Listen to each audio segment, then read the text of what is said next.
तो ये मैंने आपको सबसे पहले तो गूगल पे इसका नक्शा शो कर दिया है कि आपके रूट कौन सा लेना है और कहाँ से कैसे मूव करना है। तो ये एक घंटा सवा घंटे का सफ़र है और 46 किलोमीटर जो है गूगल ने इसको शो किया है, तकरीबन ये इतना ही है। और उसमें राउटिंग भी उसने शो कर दी है। दोस्तों ये हम लोग चंग से निकल पड़े हैं। मेरे साथ आज मेरा एक दोस्त जो है तसव्वुर अब्बास, वो मुझे कंपनी दे रहा है, मतलब तसव्वुर और हम दोनों जो है जंग से निकल पड़े हैं। तो बाग में आज छोटे छोटे हमें कुछ काम करने थे, उसके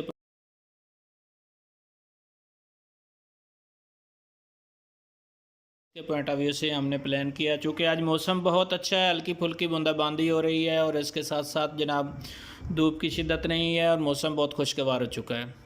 दोस्तों ये हम लोग जंग से निकले हैं।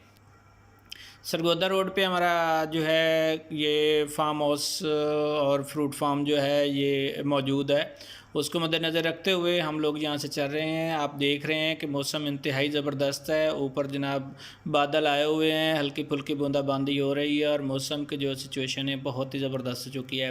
एनवायरनमेंट खूबसूरत लग रहा है। साइडों पे आप देखें तो हरियाली हरियाली है। गंदम जो है वो गोल्डन हो चुकी है और गोल्डन गंदम का जो अपना एक कलर होता है और अपना एक जो है एनवायरनमेंट बनता है जो बहुत ही खूबसूरत होता है। तो दोस्तों बात हो रही थी कि ऑब्जेक्टिव क्या है आज का, हम क्यों जाना चाहते हैं। तो सबसे पहले आप जानते हैं कि मैं आज आपके साथ डिस्कस ये करना चाहूँगा कि फार्म हाउस जो है या आप वो बाग क्यों लगाते हैं। अगर आप बाग लगाना चाह रहे हैं तो सबसे पहले तो आपने उसके 2 4 5 असूल हैं कि आपका मकसद क्या है, आप कैसे इसको लगाना चाहते हैं और आपके ऑब्जेक्टिव्स क्या हैं।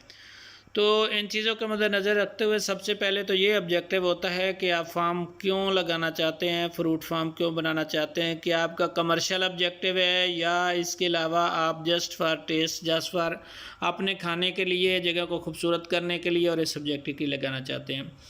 दोस्तों सरगोदा रोड पे हम लोग ट्रैवल करते जा रहे हैं तो ये मुख्तलिफ जो है ट्रैफिक आपको नज़र आ रही है। ट्रैफिक का वैसे आज जो बहुत कम है, उसकी वजह यह है कि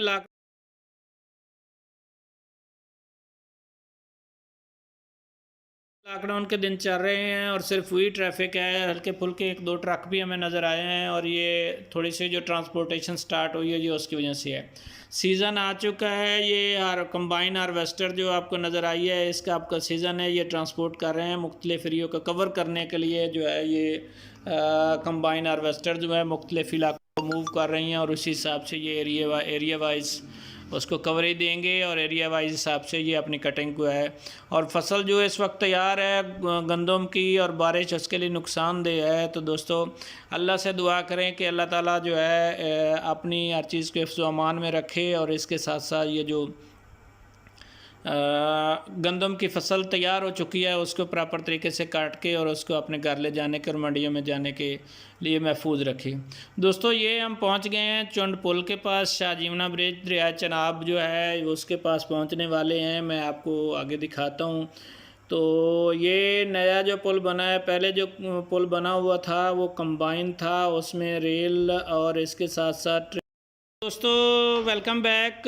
आपसे बात हो रही थी दरिया चनाब के पुल के बारे में। तो दरिया चनाब का नया पुल बन चुका है। नया पुल बनने के साथ साथ ये हो गया कि पहले जो पुराना पुल था रिवाज ब्रिज उसका नाम था, वो अंग्रेज़ के ज़माने में 74 या 78 का बना हुआ था। तो वहाँ से ट्रेन और उसके साथ साथ ट्रैफिक ये कंबाइन गुजरते थे। तो उसमें ये होता था कि जब ट्रेन आती थी तो ट्रैफिक को रोक दिया जाता था और सिंगल पुल होने की वजह से उसमें गाड़ियाँ जो हैं वो आपस में क्रॉस भी नहीं कर सकती थी, तो बड़ा प्रॉब्लम होता था।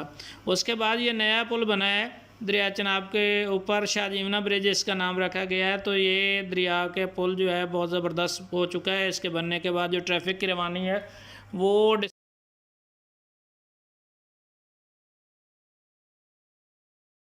डिस्टर्ब नहीं होती और कंटिन्यू रहती है।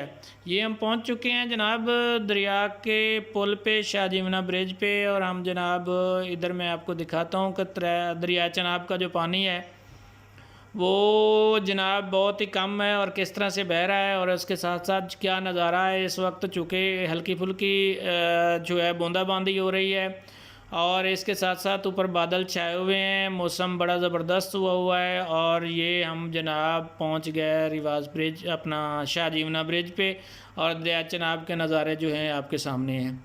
दोस्तों ये हम लोगों ने फ़ैसला किया कि रोक के आपको दरिया की सैर करवाई जाए। ये हम लोग रुके हुए हैं और ये जनाब पुल के ऊपर खड़े होके आपसे बात हो रही है।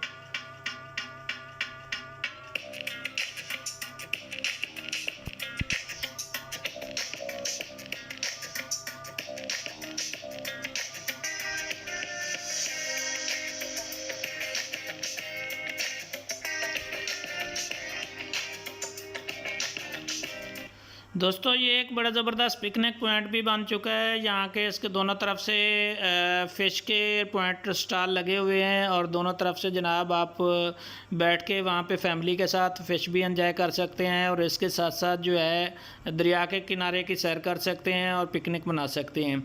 इसमें कम व बेश थोड़ा बहुत दरिया चनाब में पानी रहता है, कंट्रोल्ड वाटर होता है, तो जिसकी वजह से थोड़ा बहुत यहाँ पे पानी चलता रहता है, बिल्कुल दरिया खुश्क नहीं होता। यहाँ पे ज़बरदस्त जगह बन चुकी है, एक बेहतरीन पिकनिक पॉइंट है। अभी हम पुल से आगे निकल रहे हैं।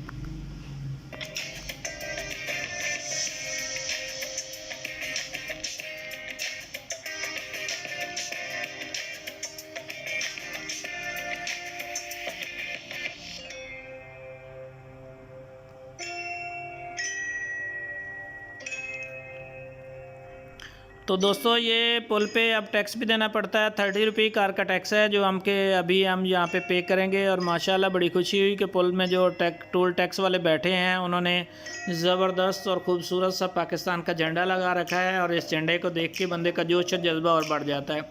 तो दोस्तों बात हो रही थी फ़िश के स्टॉल्स की, तो ये मछली के जनाब स्टॉल्स लगे हुए हैं, जैसा कि आप देख रहे हैं। ये क्या ज़बरदस्त नज़ारा है।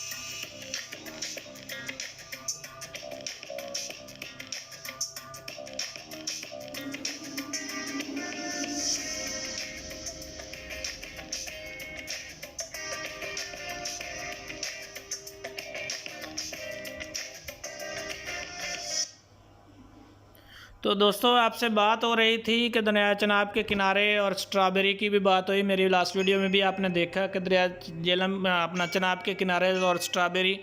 तो दोस्तों ये जब आप दरिया को क्रॉस करते हैं तो उसके साथ साथ ही स्ट्रॉबेरी के कुछ खेत शुरू हो जाते हैं।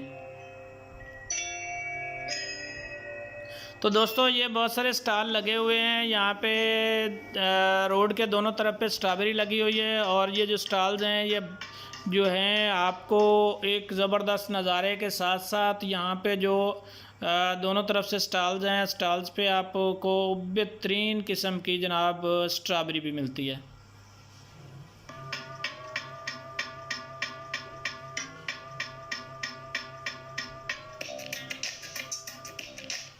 दोस्तों ये दोनों तरफ तकरीबन 40 से 50 स्टॉल लगे हुए हैं जहाँ पे स्ट्रॉबेरी फ्रेश जो है, चूँकि दोनों तरफ खेतों में स्ट्रॉबेरी लगी हुई है, ये फ्रेश स्ट्रॉबेरी आपको मिलती है, आप इसको एंजॉय कर सकते हैं। यहाँ पे बेहतरीन रेट में आपको ये सहूलत भी अवेलेबल है कि फ्रेश स्ट्रॉबेरी का जनाब यहाँ पे आपको मिल्क शेक भी मिलता है। और इसके साथ साथ ये है कि यहाँ पे आप ख़ुद भी स्ट्रॉबेरी तोड़ के और उसको जनाब एंजॉय कर सकते हैं फैमिली के साथ, और ख़ुद भी जब आप चाहें।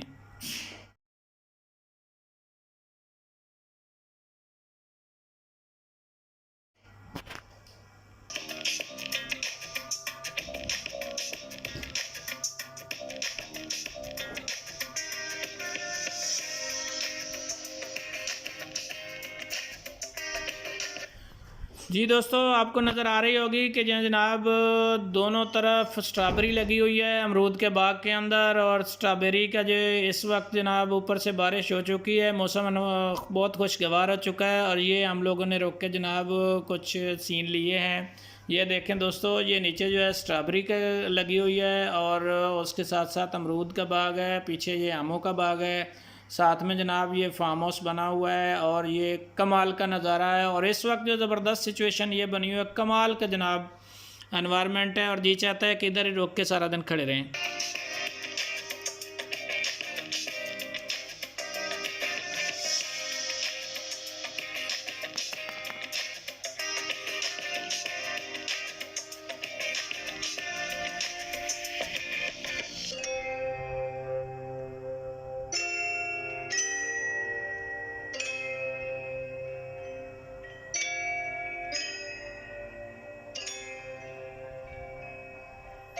जी फ्रेंड्स, आपसे बात हो रही थी इस एनवायरनमेंट को देखते हुए हम लोग रुके और हमने जनाब थोड़े से सीन लिए यहाँ पे स्ट्रॉबेरी के खेतों के और इसके साथ साथ अमरूद के फार्म के भी।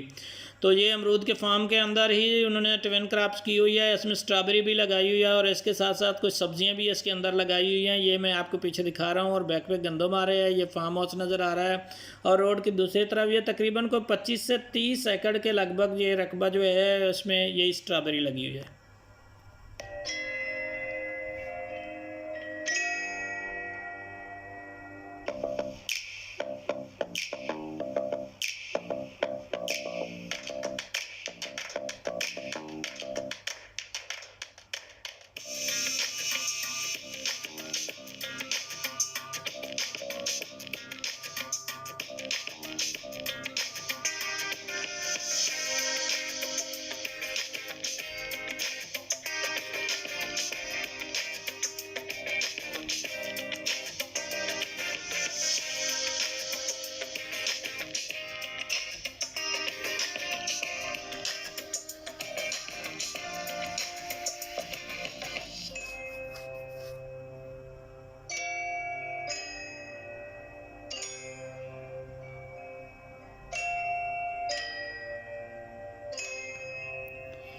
तो दोस्तों आपसे बात हो रही थी कि बेसिकली हमने जनाब ऑब्जेक्टिव्स क्या होते हैं कोई भी फार्म लगाने के, कोई भी फ्रूट का फार्म हाउस बनाने का, उसका ऑब्जेक्टिव क्या होता है। सबसे पहले तो आपके ये प्लान्स होते हैं। ऑब्जेक्टिव में आप जानते हैं कि मुख्तलिफ ऑब्जेक्टिव हो सकते हैं। एक तो आपका ऑब्जेक्टिव ये हो सकता है कि आप जनाब उसको कमर्शियल बेस पे करना चाहते हैं या डोमेस्टिक बेस पे। डोमेस्टिक बेस का ये होता है कि आप अपना शौक़ पूरा करते हैं और इसके साथ साथ ये होता है कि आपको जनाब चंद एक पौधे लगाते हैं मुख्तलिफ़ किस्मों के और उसके साथ साथ आपको उसका फ्रूट भी मिलता रहता है और आप इसके साथ साथ उसकी ग्रीनरी और उसको एंजॉय करते हैं और अपनी जो लैंड होती है उसको खूबसूरत बनाते हैं। दूसरा ऑब्जेक्टिव ये होता है कि जनाब आप कमर्शियल पॉइंट ऑफ व्यू से इन चीज़ों को देखते हैं। कमर्शियल में ये होता है कि आप सबसे पहले सिलेक्ट करते हैं कि आपने कितनी लैंड पे आपने फार्म हाउस या आपने ये सारा सिलसिला जो है आपका लगाने का फ्रूट की सिलेक्शन के साथ साथ ये लैंड की सिलेक्शन होती है। मिसाल के तौर पर आप ये चाहते हैं कि मैंने कमर्शियल बेस पे अमरूद का बाग लगाना है, तो मेरी हमेशा आपसे ये बात होती है कि जब भी आपने अमरूद का बाग लगाना है तो कम से कम 5 एकड़ लगाएं। उससे कम लगाएंगे तो आपके उसके जो कमर्शियल ऑब्जेक्टिव्स हैं वो आपके अचीव नहीं होंगे। इसके साथ साथ दूसरा सवाल ये आता है कि आपने 5 एकड़ ज़मीन भी सिलेक्ट कर ली, आपने ये भी प्लान कर लिया कि आपने जनाब अमरूद लगाना है। तो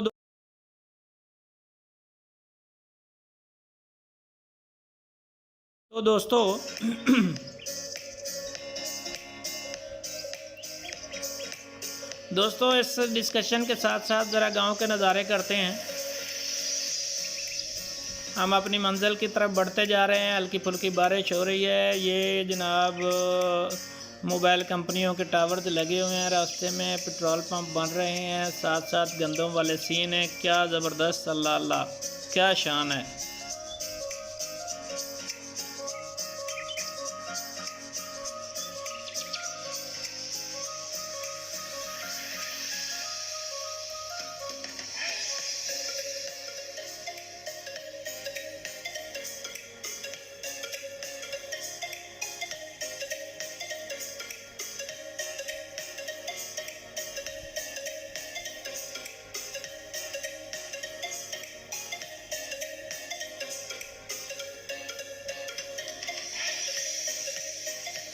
तो दोस्तों आपसे बात हो रही थी कि आपने ज़मीन सिलेक्ट कर ली, आपने अमरूद सिलेक्ट कर लिया कि अमरूद का बाग लगाना है। अब प्रॉब्लम हम और एक और मरहला जो शुरू हो जाता है वो ये होता है कि आपने जनाब ये तो सिलेक्ट कर लिया कि आपने अमरूद का बाग लगाना है। अब एक वैरायटी के हिसाब से आप देखेंगे कि कितनी वैरायटीज़ अवेलेबल हैं और आपने ये बाग कैसे लगाना है।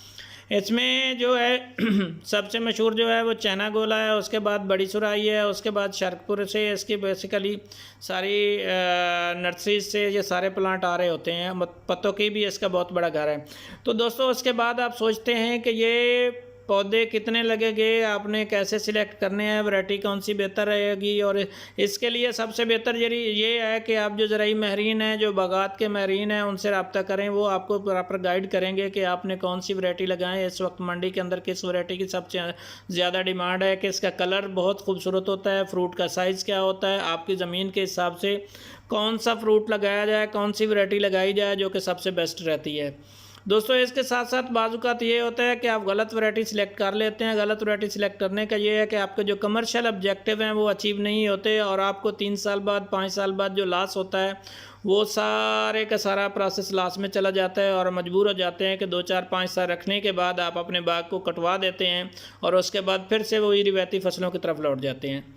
तो दोस्तों इससे बेहतर है कि आप किसी अच्छे जो माहिर बागात का बंदा होता है उससे रब्ता कर लें। ये नर्सरी वाले भी बहुत सारे आपको लोगों के रब्ते बता देते हैं, जिनसे आप रब्ता करके नर्सरी वालों से भी आप ये रहनुमाई ले सकते हैं। सबसे बेस्ट वे तो ये है कि आप ज़राअत के दफ्तर चले जाएँ, ऑफिस में बागात के माहिरीन मौजूद होते हैं, उनके साथ आप रब्ता करते हैं तो वो आपकी लैंड का टेस्ट भी कर लेंगे। उसके साथ साथ लैंड का रिज़ल्ट आते ही आपको ये भी बता दें कि आप कौन सी वैरायटी लगाएं जो आपके लिए बेस्ट है।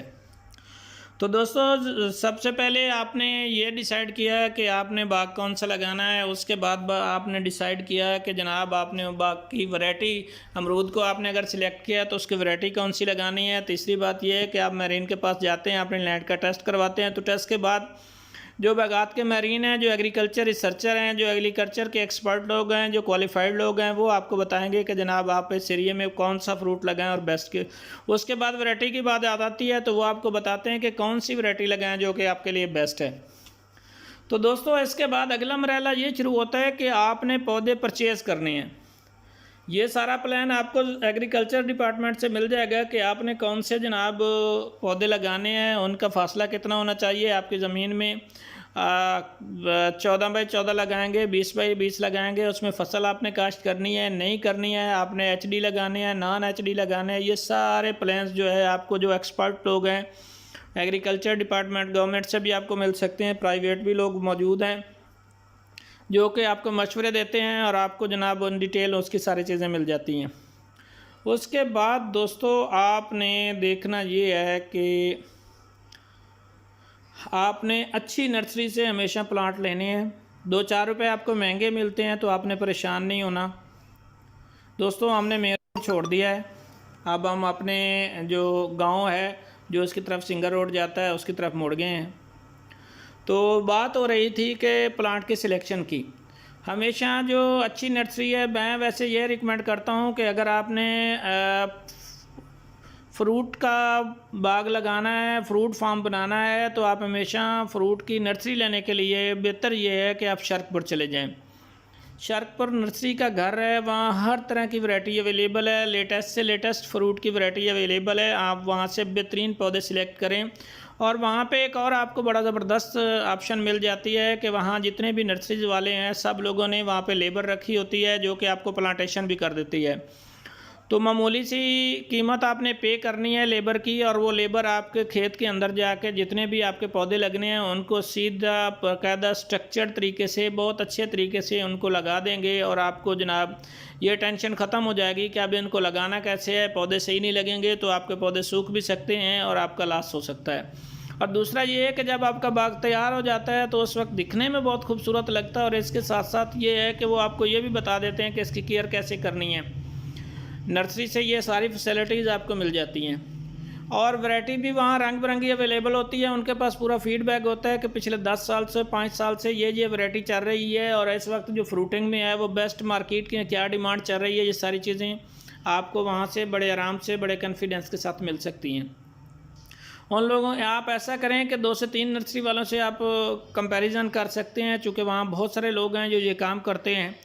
तो 2-3 लोगों से जब आप कंपैरिजन करेंगे तो आपको बेस्ट वैरायटी का आइडिया हो जाएगा और बेस्ट तरीके से आप इसको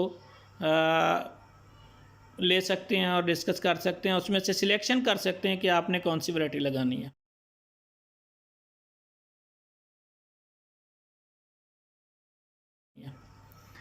उसके बाद दोस्तों मरहला ये शुरू होता है कि आपने प्रॉपर तरीके से पौधे लगाने कैसे हैं। दोस्तों ये कुछ गांव के नज़ारे हैं जो आपके साथ शेयर करना चाहूँगा।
जी दोस्तों, तो आपसे बात हो रही थी जनाब, ये गांव का भेड़ों और बकरियां का रिवर है और यहाँ के पीछे आपको ज़बरदस्त किस्म के नज़ारे नज़र आ रहे हैं। ये सेम नाला है और इसके साथ साथ हमारी ये छोटी सी रोड है जो गांव की रोड है, ये हमारे गांव की तरफ जाती है।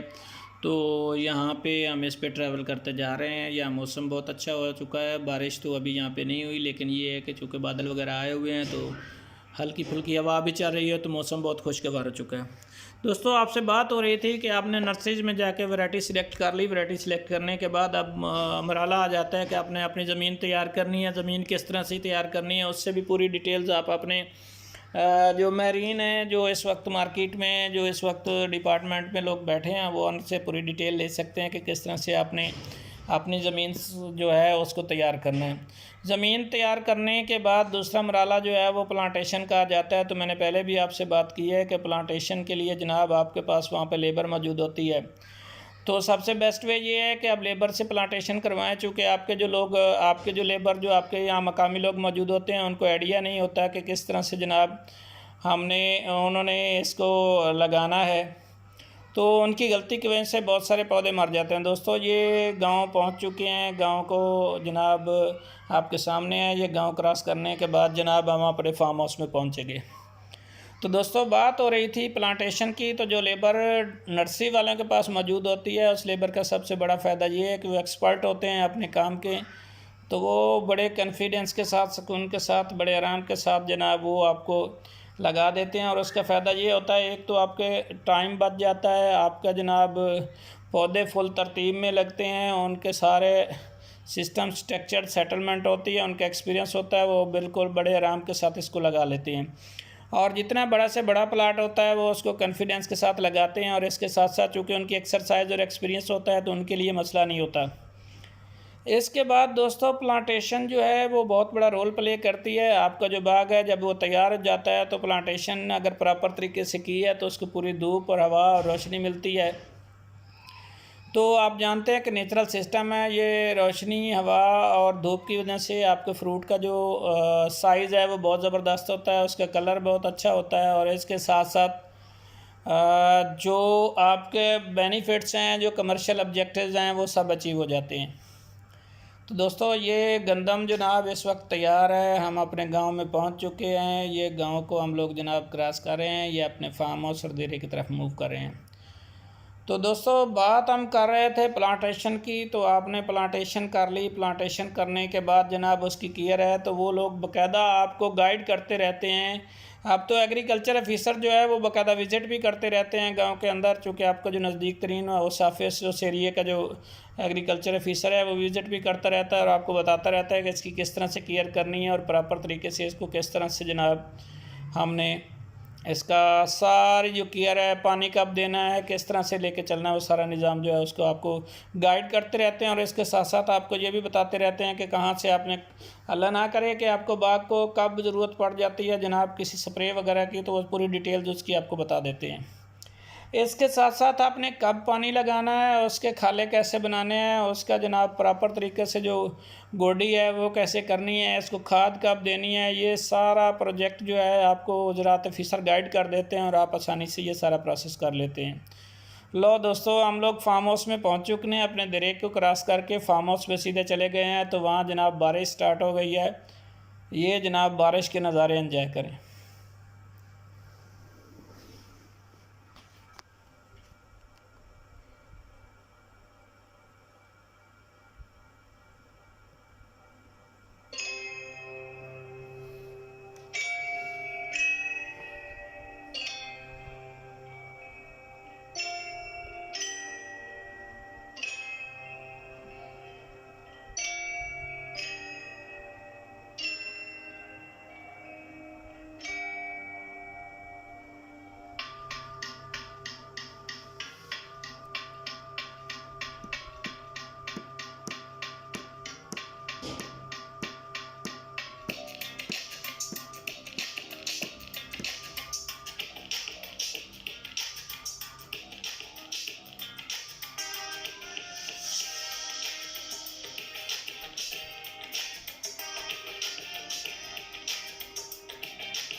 जी दोस्तों, बारिश हो रही है। तो आप जानते हैं कि बारिश में जनाब क्या सिचुएशन होती है, क्या ज़बरदस्त जनाब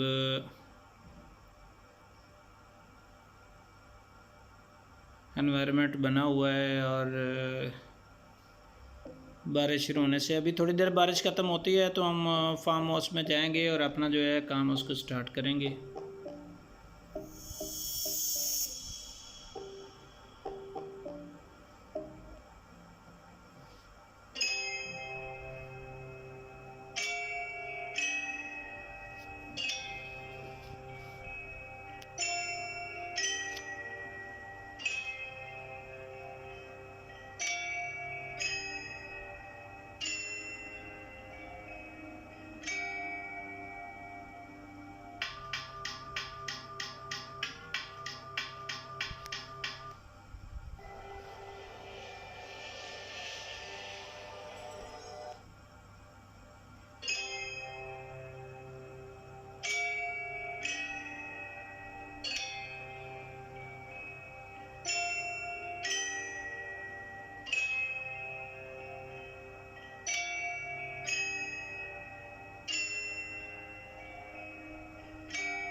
जी दोस्तों, बारिश रुक गई है। बारिश रुकने के बाद हम लोग अपने तमाम टूल्स के साथ इस वक्त फार्म हाउस में मौजूद हैं। हमने एक पौधे को सिलेक्ट किया और अब इसकी जनाब काट छांट करना चाहेंगे, इसकी प्रूनिंग करना चाहेंगे। चूँकि अप्रैल में ही आप जानते हैं कि प्रूनिंग हो रही होती है, तो जब भी पौधों की प्रूनिंग होती है तो नई शाखें निकलती हैं और जब नई शाखें निकलती हैं तो उसमें फ्रूट की भरमार हो जाती है।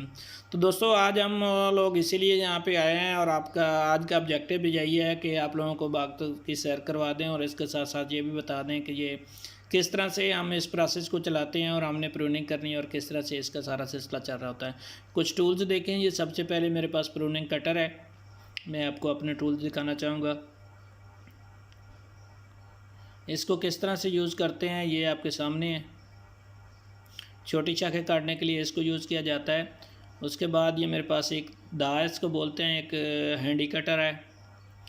इसके साथ साथ जो बड़ी शाखें हमने काटनी होती हैं उनको काटा जाता है और जो उससे बड़ी शाखें होती हैं उससे काटने के लिए हमारे पास आ रही होती है।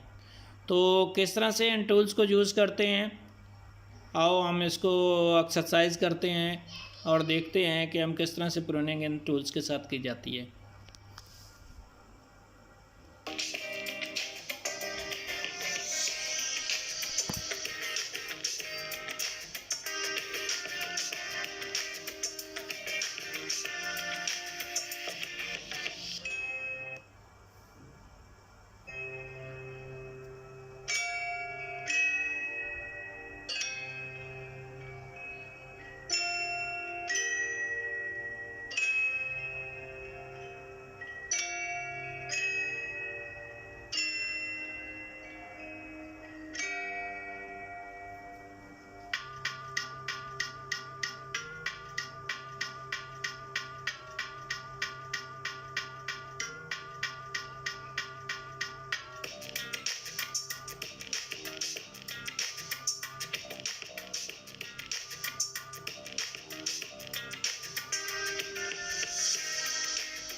क्षेत्रों में आने से पहले आयात जमावट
जी दोस्तों, तो आपसे बात हो रही थी कि जनाब हमारा ऑब्जेक्टिव क्या है, हम पौधे कैसे सिलेक्ट करें, ज़मीन की तैयारी कैसे करनी है, ज़मीन की सिलेक्शन कैसे करनी है। कमर्शियल आपका ऑब्जेक्टिव है, आप अपने बाग को जनाब कमर्शियल पॉइंट ऑफ व्यू से लगाना चाह रहे हैं, तो किस तरह से आप उसकी वैरायटी सिलेक्ट करें, या किस तरह से आप नर्सरी से आपने तंदुरुस्त और तवाना और फ्रेश पौधे किस तरह से लेने हैं। इसके साथ साथ आपकी वैरायटी की सिलेक्शन हो गई, उसके बाद बात हो रही थी कि आपने प्लांटेशन कैसे करनी है और लगाना कैसे है। जब भी आप नर्सरी पे जाते हैं तो आपको उसमें डिटेल में सारे लोग मिल जाते हैं, जो कि लेबर मिल जाती है आपको प्लांटेशन के लिए। लेबर को यूज़ करने के एक और भी ऑब्जेक्टिव होता है कि बहुत सारे टूल्स ऐसे जो प्लांटेशन के लिए यूज़ हो रहे होते हैं, उसकी रूटीन में हमें ज़रूरत नहीं होती, लेबर के पास वो सारे टूल्स अवेलेबल होते हैं। और दूसरा इससे बड़ी बात यह है कि वो टूल्स हमारे लिए बेकार होते हैं, वो उसको यूज़ करते हैं, और उसके साथ साथ टाइम आपका बहुत बचता है। तो दोस्तों, प्लांटेशन करवाने का लेबर से वो एक्सपर्ट लोग होते हैं और उनकी प्लांटेशन स्पीड बहुत होती है। वो एकड़ के हिसाब से जनाब पर आवर फी एकड़ के हिसाब से लगाते आगे निकल जाते हैं, और इस तरह से आपका काम आसान हो जाता है और आपकी तरतीब भी बहुत ज़बरदस्त हो जाती है और अच्छे तरीके से आपका बाग लग जाता है। तो दोस्तों, इसके साथ साथ टूल्स की बात हो रही थी, तो सबसे जो मेजर इसके बाद काम स्टार्ट हो जाता है वो है जनाब बाग की केयर कैसे करनी है, आपके पौधों की केयर कैसे करनी है, उनको खाद कैसे देनी है, उनको पानी कैसे देना है, उनका जनाब जानवरों से कैसे हिफाजत करनी है। जब वो चूँकि पहले 3 साल, तीसरे साल में जाके फ्रूट आता है, तो पहले 3 साल पौधों के लिए बच्चों की तरह उनको पालना पड़ता है, जानवरों से उनको बचाना पड़ता है। जो जानवर गाय भैंस वगैरह उसके अंदर चली जाए तो वो उसको ख़राब करती है। इसके साथ साथ जो बेसिक चीज़ ये है कि ये जो छोटे जानवर होते हैं पालतू, जैसे बकरी, गाय, अपना भेड़ वगैरह, लेले वगैरह, ये जो है ये भी बहुत ख़राब करते हैं। दोस्तों मैंने जो बाग लगाया हुआ है ये मेरा तकरीबन 7 साल पुराना पौधा है, और इसके अंदर आप देख रहे हैं कि मैंने खेत के अंदर जो है गंदम भी लगाई हुई है। गंदम तकरीबन तैयार है। जो पौधे के इर्द गिर्द का एरिया है वहाँ पे सिर्फ गंदम नहीं है, बाकी जो एरिया खाली है उसमें मेरे जो इस वक्त ये पौधे लगे हुए हैं, इनकी आप फासला देखें तो ये तकरीबन 18 से 20 फुट पे भी पौधा लगा हुआ है। 110 पौधा मेरा फ़ी एकड़ में लगा हुआ है। उसके साथ साथ फसल भी हो रही है, और इसके साथ साथ जनाब आपका अमरूद भी रेडी है। हर साल माशाल्लाह मुझे बहुत अच्छी इनकम दे रहा है, और मैं इसको यूज़ कर रहा हूँ। तो बात हो रही थी कि इसके लिए सबसे बड़ा प्रॉब्लम ये आता है कि आपने केयर कैसे करनी है। तो दोस्तों जैसे जैसे आपका बाग बड़ा होता चला जाता है, आपने उसकी जनाब केयर करनी होती है, और देखनी ये चीज़ होती है कि आपको कब इसको पानी दिया जाए, कब इसको जनाब खाद दी जाए, कब इसके अंदर हल चलाया जाए, अगर हल चलाना है तो किस तरह से चलाया जाए। तो इसका सबसे बड़ा ऑब्जेक्टिव भी यही होता है कि इसके अंदर आपने जनाब हल कब चलाना है और किस तरह से चलाना है। अगर आप उसमें फसलें लेना चाहते हैं तो किस तरह से आप फसलें लें, और इसको जनाब आपका जो बाग है, आपका जो फार्म हाउस है, वो किस तरीक़े से बेहतरीन आपको जनाब इनकम दे, आपके कमर्शियल ऑब्जेक्टिव अचीव होते रहें। तो दोस्तों ये चीज़ें हैं जो आपके साथ डिस्कशन की रिकॉर्ड होती है। आप जितने एक्सपर्ट बंदे से बात करेंगे आपको उसी हिसाब से बेहतरीन जो है आपको उसके मशवरे मिलते जाएंगे।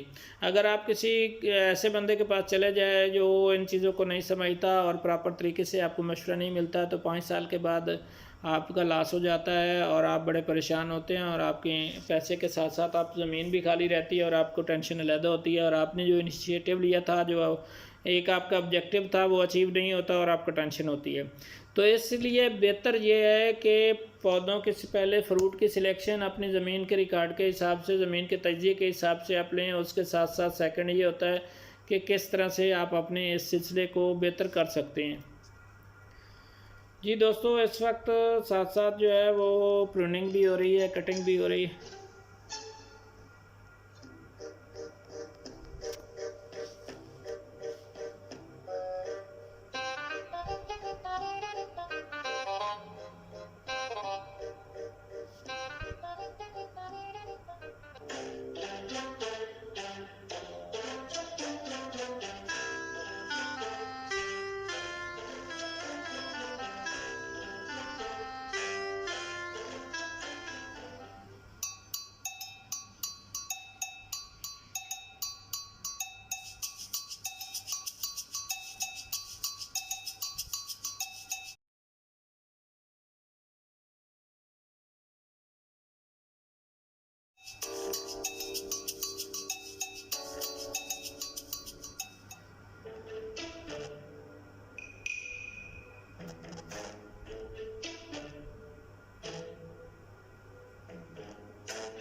तो दोस्तों ये सारी चीज़ें आपके साथ डिस्कशन हुई, और इसका ऑब्जेक्टिव भी यही होता है कि जनाब आपने किस तरह से अपने सिलसिले को लेके चलना है। क्योंकि छोटी सी जो गलती होती है, आप 3 साल के बाद आपका पौधा तैयार होता है, जब आपका पौधा तैयार हो जाता है तो उस वक्त आपको जो गलती कर चुके हैं वो आपको वापस नहीं आती, और उसका नुकसान ये होता है कि आपका जितना भी ख़र्चा हुआ या आपकी ज़मीन पड़ी रही वो सारे का सारा लॉस में चला जाता है, और उसके साथ साथ आपको डिप्रेशन और टेंशन अलग होती है।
दोस्तों मैं आपको ये भी बताता चलूँ कि प्रूनिंग का ये भी ऑब्जेक्टिव होता है कि आपका जो पौधा है, जो बड़े पौधे हो चुके हैं वो घने हो जाते हैं, उनके अंदर रोशनी नहीं जा सकती प्रॉपर तरीके से, धूप नहीं जाती, और अंदर जो शाखें निकली होती हैं उनको प्रॉपर तरीके से रोशनी और धूप ना मिलने की वजह से उसकी ग्रोथ नहीं होती फ्रूट की।